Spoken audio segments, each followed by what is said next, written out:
বন্ধুরা, আমি আমার বাগান থেকে নিম পাতাটা সংগ্রহ করলাম আর অনেকগুলো কচি বেগুন সংগ্রহ করে আনলাম। এই নিম বেগুনের একটা রেসিপি আমি করব আজকে। আমি আমার রান্নাঘরে চলে আসলাম। এইটা আমার রান্নাঘর।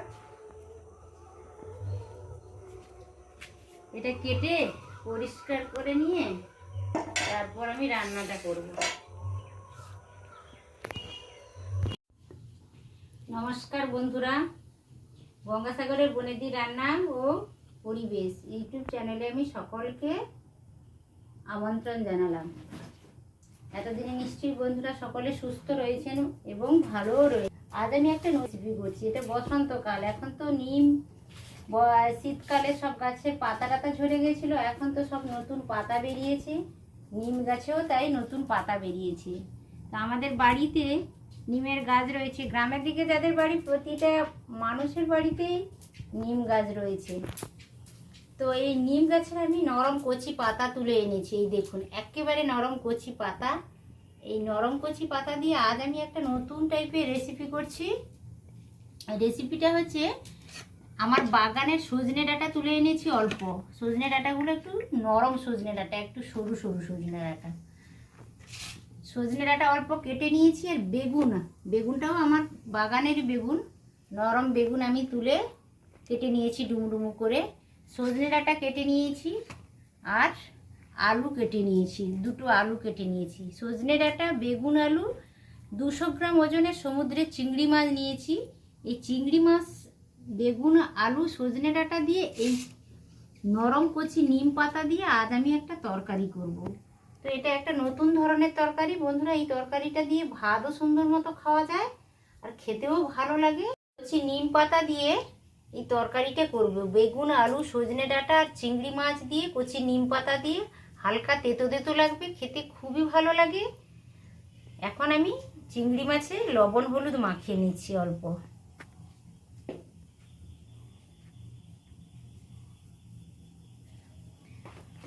এই তরকারিটা করার জন্য আমি 4টা কাঁচা লঙ্কা নিয়েছি। তার মধ্যে 2টো কাঁচা লঙ্কা পেকে গেছে, 2টো কাঁচাই আছে। আমি কোনো গুঁড়ো লঙ্কা ব্যবহার করব না, কাঁচা লঙ্কা দিয়েই তরকারিটা করব। আর একটা বড় সাইজের পেঁয়াজ কেটে নিয়েছি। বন্ধুরা, আপনারা চাইলে পেঁয়াজটা নাও ব্যবহার করতে পারেন। তেতোতে অনেকে পেঁয়াজ খেতে পছন্দও করেন না, তো না চাইলে নাও পেঁয়াজটা দিতে পারেন, কোনো অসুবিধা হবে না। আমি একটা বড় সাইজের পেঁয়াজ কেটে নিয়েছি, পেঁয়াজটা দিয়েই রান্না করব। অনেকে পছন্দ করে পেঁয়াজ খেতে, অনেকে পছন্দ করে না পেঁয়াজ খেতে, তো ওটা নিজেদের পছন্দে পেঁয়াজ দিতেও পারেন, নাও পারেন। চিংড়িতে লবণ হলুদটা মাখিয়ে নিলাম, এবার তরকারিটা করে নেব। এই দেখুন বন্ধুরা, উনানে আমি একটা কড়াই বসিয়েছি, জ্বালানো জেলে দিয়েছি। উনানটা জ্বলছে এখন, কড়াইটা গরম হয়ে গেছে। কিছুটা পরিমাণ 2 টেবিল চামচ তেলও দিয়ে দিয়েছি। আমি প্রথমত এই কচি নিম পাতাটা ভেজে নেব।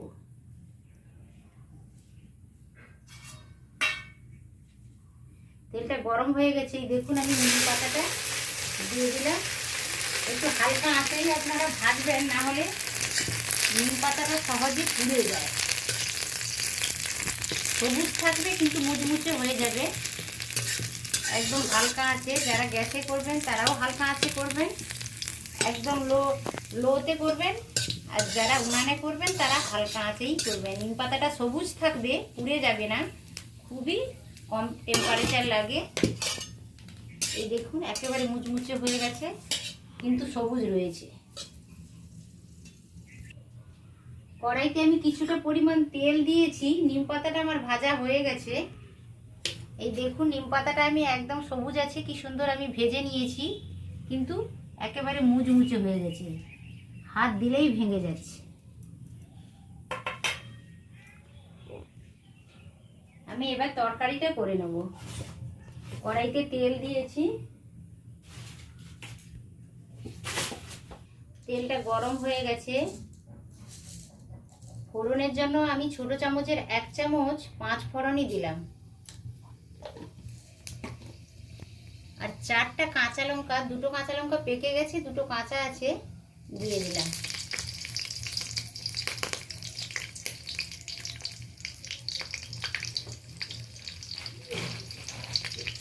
কেটে রাখা পেঁয়াজটা দিয়ে দিলাম।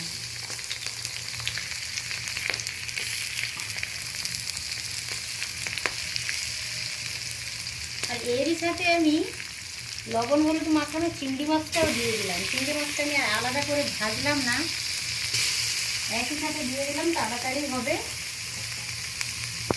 পেঁয়াজ আর কাঁচা লঙ্কা ফোড়নের সাথে চিংড়ি মাছটা একসাথেই ভেজে যাবে।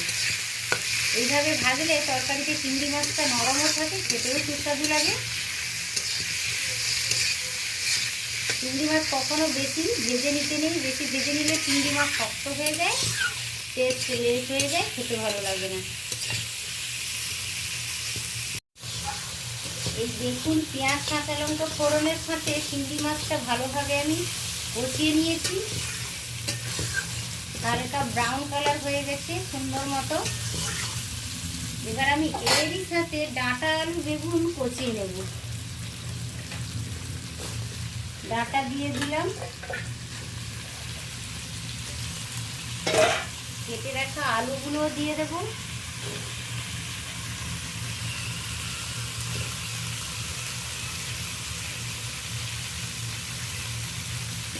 কেটে রাখা বেগুনটা দিয়ে দেব।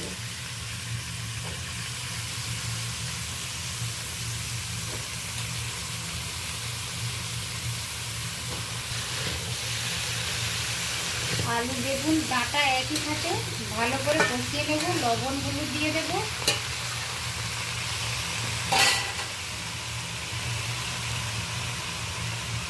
আধা চামচ আমি হলুদ দিয়ে দিলাম।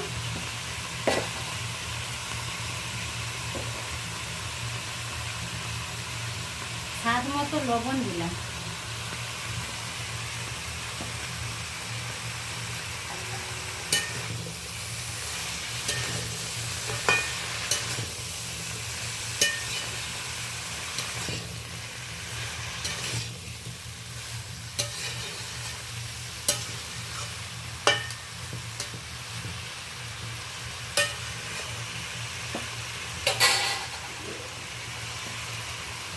একটা ঢাকনা চাপিয়ে দিলাম। ঢাকনাটা খুলে নিলাম। দেখুন সবজিটা ভালোভাবে কষানো হয়ে গেছে, সবজির কাঁচা গন্ধ চলে গেছে।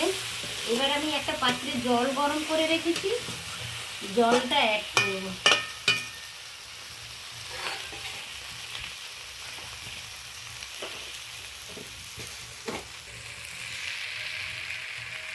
ছোট চামচের 1 চামচ আমি জিরে গুঁড়ো দিয়ে দিলাম। আরো অল্প দিলাম, 1.5 চামচ দিলাম জিরে গুঁড়ো।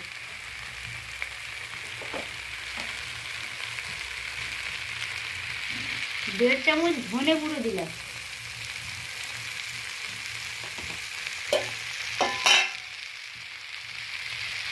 জলটা দিয়ে দিলাম, গরম করে রেখেছিলাম জলটা।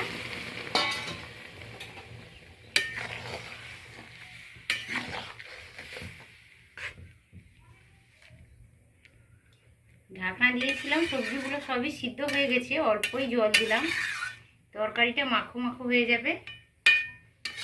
আমি কাঁচা লঙ্কাতেই তরকারিটা করছি, আপনারা চাইলে অল্প গুঁড়ো লঙ্কাও ব্যবহার করতে পারেন, কোনো অসুবিধে নেই। সবজি তরকারি বেশি কাঁচা লঙ্কাতেই ভালো লাগে, হেলদিও।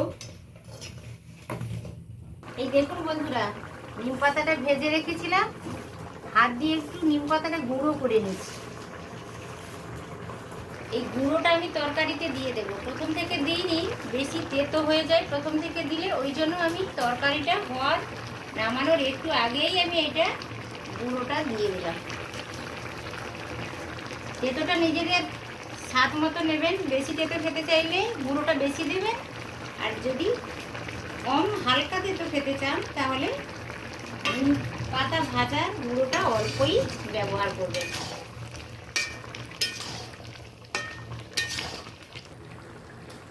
এই দেখুন তরকারিটা কতটা মোটা হয়ে গেছে, একেবারে মাখো মাখো হয়ে গেছে। সজনে ডাঁটা বেগুন আলু আর চিংড়ি মাছ নিম দিয়ে তরকারিটা আমার কমপ্লিট হয়ে গেছে। আমি এবার তরকারিটা নামিয়ে নেব।